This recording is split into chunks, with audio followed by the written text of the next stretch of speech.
Labą dieną, sveiki sugrįžę, Navas Vidosikas, varom ruoštis Matsuri, F-ukas, jau su sankaba. Pas neturėjau laikos, prašiau Romkos, paėmė ir pakeitė sankabą F-e, tai dabar turim normalią sankabą, įdėjom iš naujų dalių, nebedėjom jokių dėvėtų. Manau, kad buvo problema įvaržoje, nes tik įdėjom, viskas gerai, viskas ledas, jausmas tas pats, turi tokį sankabos išminimo jausmą, kaip ir turėjo dėvėtas diskatorius, bet dabar viskas ledas. Tai laiko iki Matsurio nedaug, kraunamės ant ralo, varom dėtis puslankių. Mano kasdienė neturi kablio, tenka skolintis mašiną. Jūs pažiūrėkit, kokį dėlį kirtę su Romka.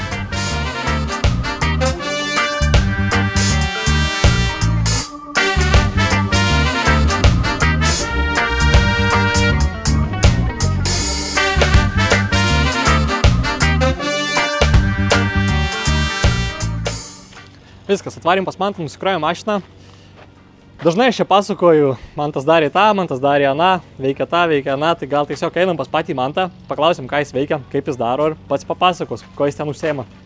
Tai sveiki, esu tas Mantas, pasakotas. Tas pats. Žodžiu, jo, tas pats, ką veikiu, tai kažkiek prisidedu prie automobilių konstravimo, tų sportinių, sakykim.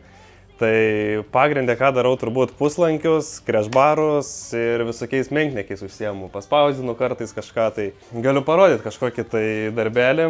Taip pat skenuoju. Čia turim Oskaro dugną nuskanuotą. Nežinau, kiek video matysis. Bet jau dirbam taip, kad nusiskanuoju, susibraižau kompę, vamsdukus, viską. Ir po to stengiuosi perkelt viską į realybę.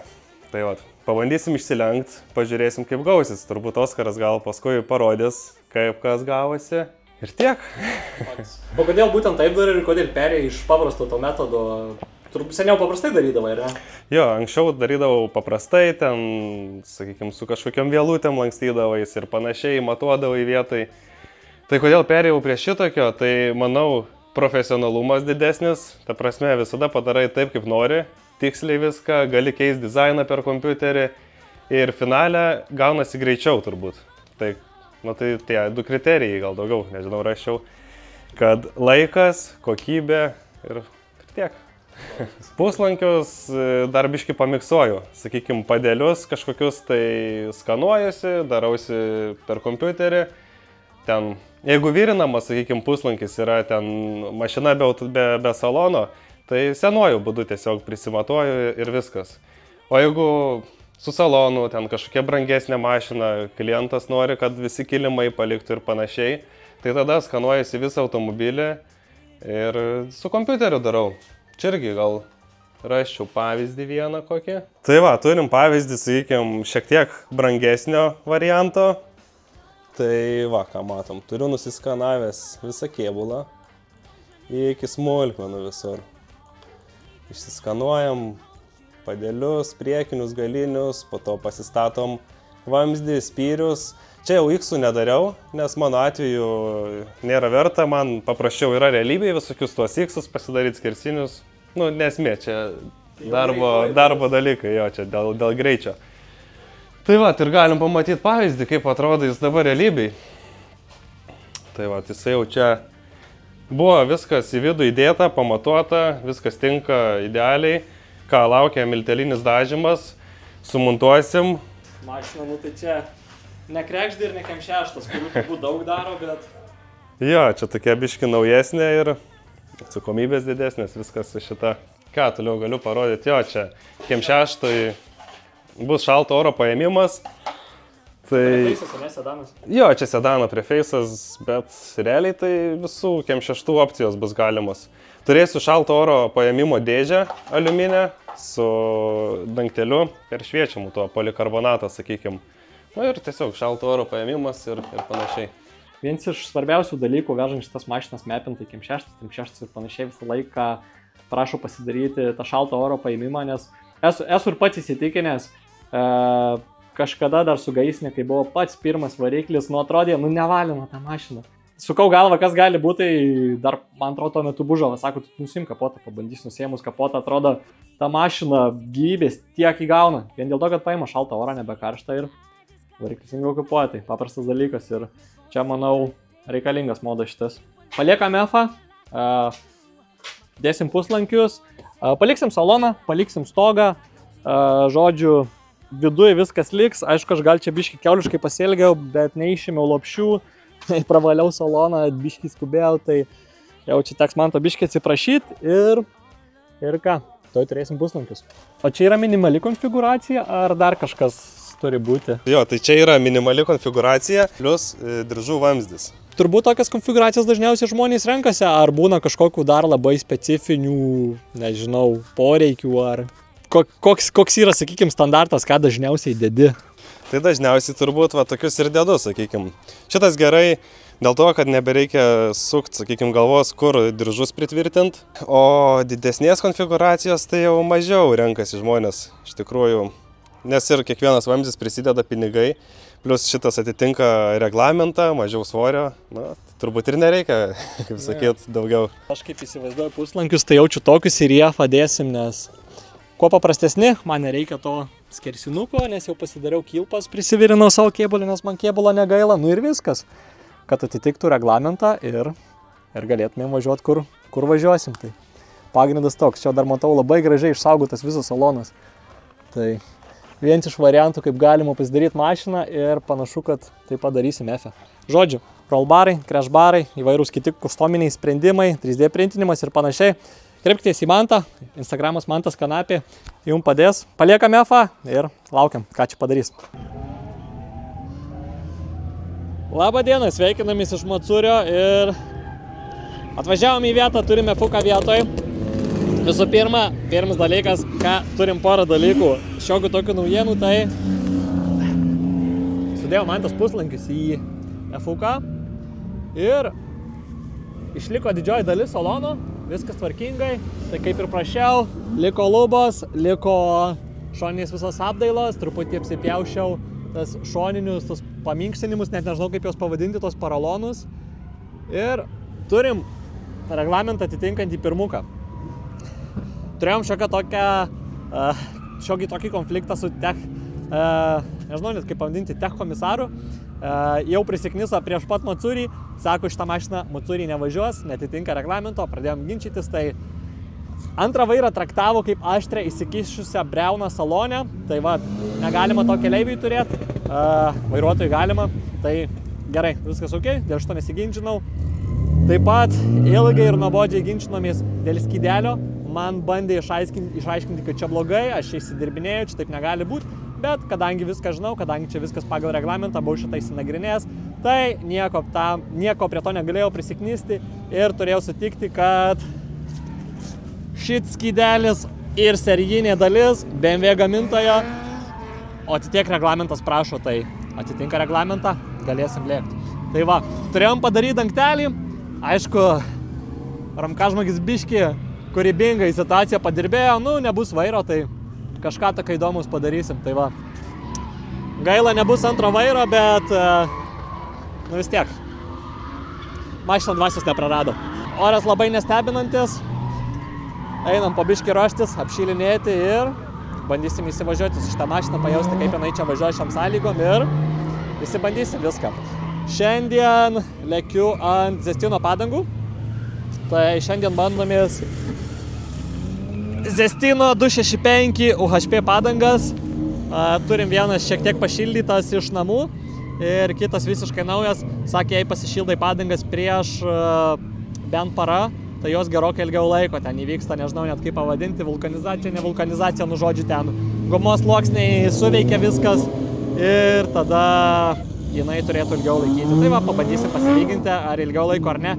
Tiesa, nežinau, ar pakankamai pašildžiau, nes, nu, kur galima saugiai šauti burnautėlį kokie, ne, toks, jei turi kokią saugią vietą kieme, tai turi, jei neturi, tai va, tai kažkiek pasišildžiau, žiūrėsim, ar to pakako, kad jaustumėm kažkokį tai skirtumą, turiu dar vestų nuo pernai metų, turiu visokių to tokių likučių, tai važiuosim, bandysim įvairias padangas, lyginsimės ir bandysim gerai pasivažinėti. Šiandien toks planas ir ką, bandom nesulaužyti F-o.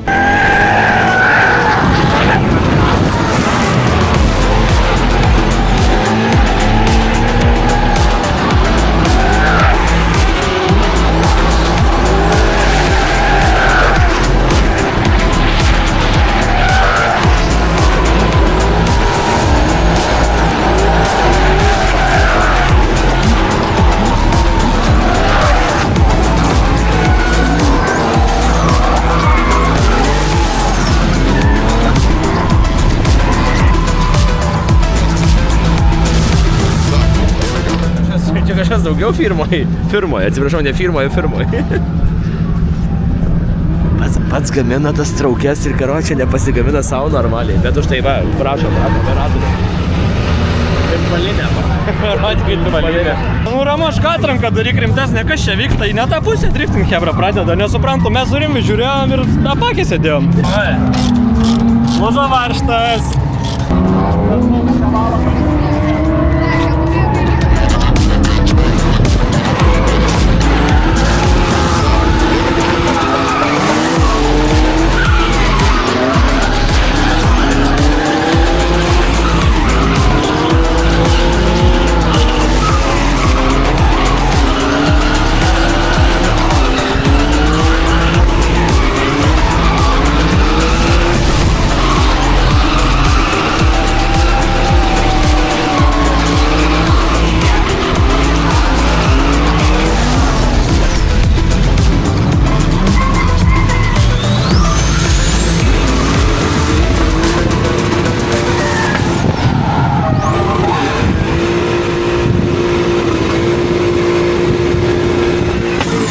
Žodžiu, pasivažinėjom su F-ku, nebeveikia.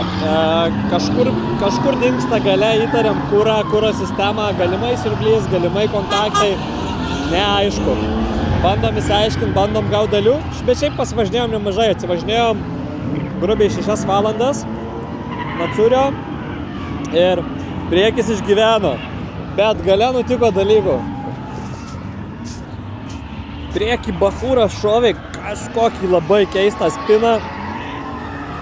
Realiai pasistatė į posūkį, jį jau gerai slydo, jam tiesiog reikėjo laikyti gazą ir tolygiai važiuoti.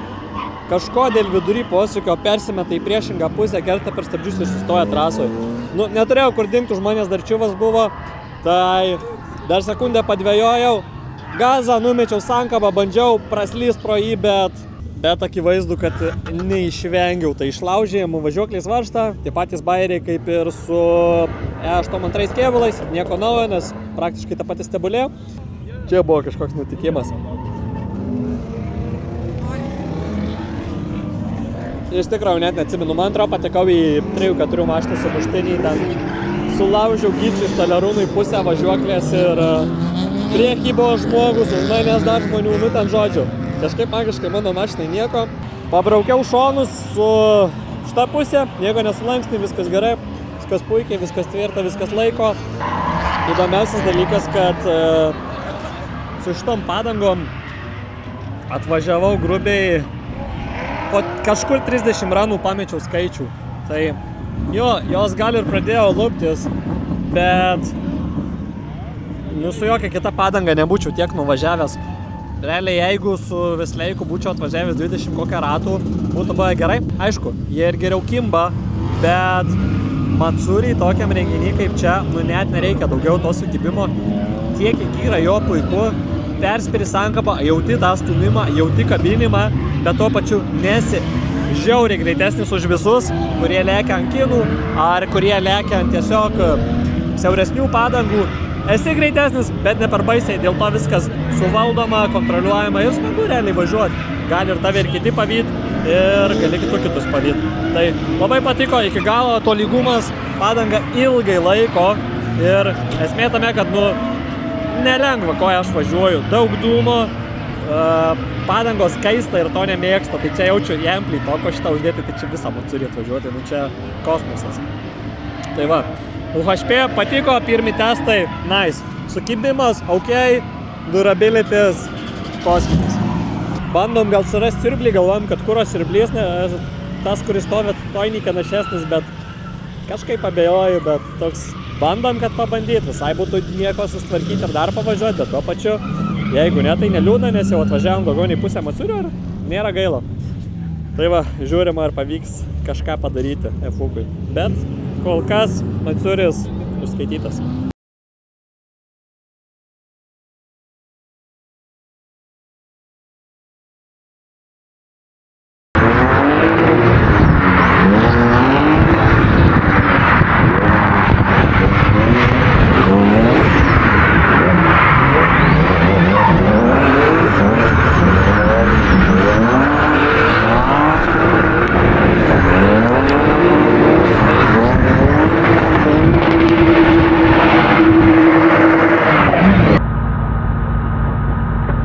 ant trečiojo laiptelio šiandieną podiumo šoka Oskaras Juodis.